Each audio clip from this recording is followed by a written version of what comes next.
बिस्मिल्लाहिर्रहमानिर्रहीम। अस्सलाम वालेकुम। कैसी है मेरी YouTube family? I hope you all are fine. आज मैं आपके लिए बहुत ज़बरदस्त रेसिपी लेकर आई हूँ जो कि बहुत मज़ेदार, बहुत यमी है। बच्चों की बहुत फरमाइश थी कि मैं इस तरह की मिठाई बनाऊँ जो घर में मौजूद चीज़ों से। अक्सर मेरे स्टूडेंट मुझसे कहते हैं कि आप ऐसी चीज़ बताएं जो घर पे अवेलेबल हो। तो मैंने सोचा आज वो रेसिपी बताती हूँ जो घर पे अवेलेबल चीज़ों से आप आराम से बना लेंगे। मेहमानों के लिए या मेहमानों के घर, किसी के घर जा रहे हैं तब भी आप लेकर जा सकते हैं। इतनी मज़ेदार मिठाई है ये। तो इसमें बहुत इम्पॉर्टेंट बात यह है कि ये सिर्फ़ घर में मौजूद चंद चीज़ों से तैयार हो जाएगी और आप इंजॉय करेंगे बहुत ज़्यादा इंशाल्लाह। तो चलते हैं रेसिपी की तरफ। और सबसे पहले चैनल को लाइक कर दें, सब्सक्राइब कर दें और बेल आइकन के बटन को प्रेस कर दें। यहाँ पर मैंने 1 कप चीनी ली है और इसको मैंने चूल्हे पे रख दिया है और इसमें मैंने डाल दिया है 1 टीस्पून वाटर। पानी इसलिए डाल देते हैं चीनी पे ताकि जल्दी से कैरमलाइज़ हो जाए वो। और यहाँ पर मैंने वीडियो को थोड़ा सा फास्ट कर दिया है ताकि ये कैरमल जो है वो जल्दी से रेडी हो जाए। कैरमल बन रहे हैं हमारे ये। तब तक अगर आप चैनल पर नए हैं तो काइंडली चैनल को लाइक कर दें, सब्सक्राइब कर दें और बेल आइकन के बटन को प्रेस कर दें। ये कैरमलाइज में कन्वर्ट हो रही है चीनी, ये आप देख सकते हैं। और इस कंडीशन में बिल्कुल नहीं घबराना है कि ये ख़राब हो रही है, ऐसा कुछ भी नहीं है। ये थोड़ी ही देर में इसकी शक्ल जो चेंज हो जाएगी और चेंज होकर कुछ इस तरह की हो जाएगी। और स्लो आंच में करना है, बहुत तेज़ फ्लेम नहीं रखना है और इससे डार्क कलर भी आपने नहीं देना है, ठीक है। और यहाँ पर जो दूध मैंने लिया है ये तकरीबन आधा किलो के करीब है। ठीक हो गया जी। और जब हम कैरमल में दूध डालते हैं तो उसकी कुछ कंडीशन यूँ हो जाती है, तो उसमें बिल्कुल परेशान नहीं होना आपने, घबराना नहीं ये तो ख़राब हो गया, ऐसा कुछ भी नहीं हुआ। थोड़ी देर में ये पककर बिल्कुल सेट हो जाएगा।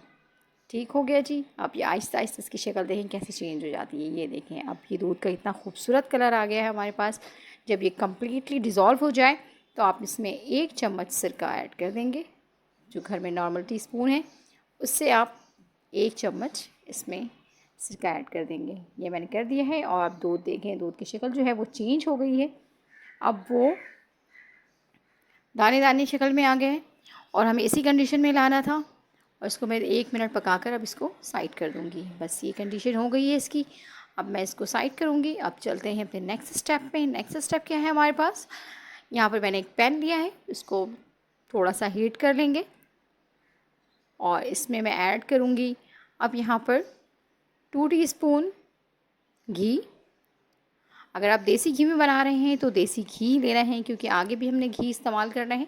तो यहाँ पर मैंने 2 टीस्पून ले लिया है घी और यहाँ पर ऐड कर दिया है मैदा। घी मैंने नॉर्मल जो घर में डालडा इस्तेमाल होता है वो लिया है। अब मैदे को इतना भूनना है, ये सारा काम आपके मैदे का है। अगर आपने मैदे को सही से नहीं भूना तो आपकी मिठाई अच्छी नहीं बनेगी।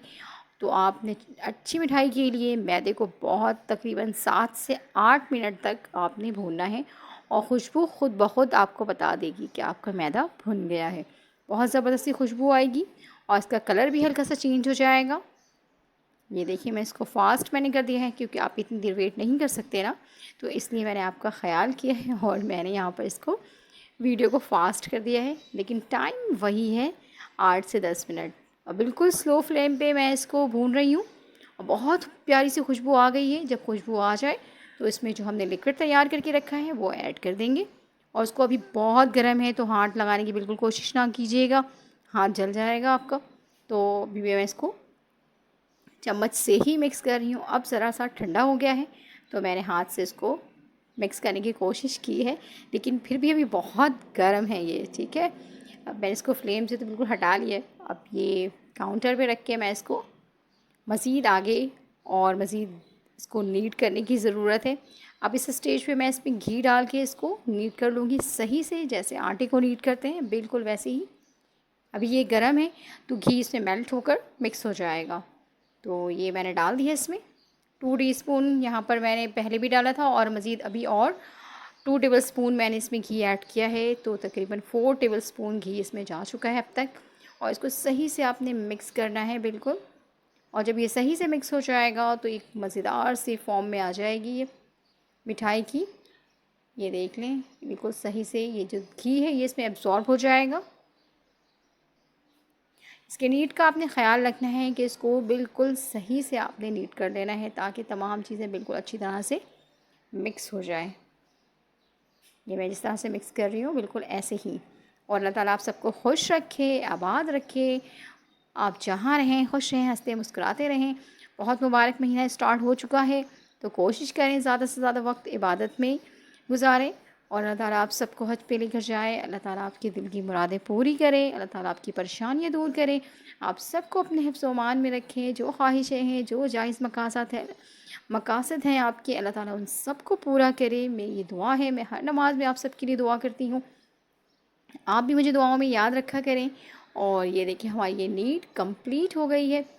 अब मैं इसको मैंने यहाँ पर बड़ा बर्तन ले लिया है, इसमें पहले मैं ग्रीस कर लूँगी, घी से अच्छी तरह से ग्रीस करना है। और उसके बाद जो ये हमारा बैटर है वो हम इसमें फैला देंगे। इस तरह से मैंने इसमें पूरी इसकी ग्रीसिंग कंप्लीट कर ली है। और अब मैं इसमें ये जो हमारा बैटर है इसको मैं इस पर कन्वर्ट कर दूँगी। ये आ गया। अब इसको अच्छी तरह से हाथ की मदद से पूरे में स्प्रेड कर देना है। बहुत पतला भी नहीं रखना है, बहुत मोटा भी नहीं, ताकि एक मिठाई की शेप में हो ये, जैसे बर्फ़ी होती है बिल्कुल इसी तरह से। बच्चों का बस नहीं चलता, वो फ़ौरन खाना शुरू कर देते हैं, तो उनसे थोड़ा अवॉइड करना पड़ता है, मुझे बचाना पड़ता है। हालांकि उन्हें पता भी है बाद में उन्होंने ही खाना है। और आप ट्राई करके अपने घर का फ़ीडबैक दें मुझे कि आपके घर पे किस किस को मिठाई पसंद है, क्या कौन सी मिठाई आप मज़ीद मुझसे सीखना चाहते हैं, तो वो भी मुझे बताइएगा। बहुत सारी मिठाई बनाती रहती हूँ मैं, लेकिन आपकी जो फरमाइश होगी नेक्स्ट में वही बनाने की कोशिश करूँगी। तो मुझे ज़रूर फ़ीडबैक दीजिएगा, कमेंट्स में आपने बताना है आपको मेरी मिठाई कैसी लगी है। और मेरे चैनल को जाते जाते सब्सक्राइब ज़रूर करना है। और ये देखें ज़बरदस्त माशाल्लाह मिठाई बन गई है, खाने के लिए तैयार है, बच्चे कर रहे हैं इंतज़ार। तो अब मैं ये मिठाई जो है उनको सर्व करूँगी। आप भी बनाइए, अपने प्यारों के साथ एंजॉय कीजिए, शाम के चाय के साथ। और इसके अलावा अगर किसी के घर जा रहे हैं तो उनके लिए भी ये तोहफ़ा लेते जाएं, क्योंकि बहुत मज़ेदार है, ये बहुत डिलीशियस है। सब आपकी रेसिपी की तारीफ़ करेंगे और आपसे रेसिपी पूछेंगे। तो मुझे दुआओं में याद रखिएगा और ख़ुद भी इबादत करें और दूसरों को भी इबादत करने की तलकीन करें। और मेरी दुआ है अल्लाह ताला आप सबको अपने हिफ्ज़-ए-मान में रखे और बरकत है आपकी सेहत में, आपकी रिज़्क़ में, आपकी खानों में।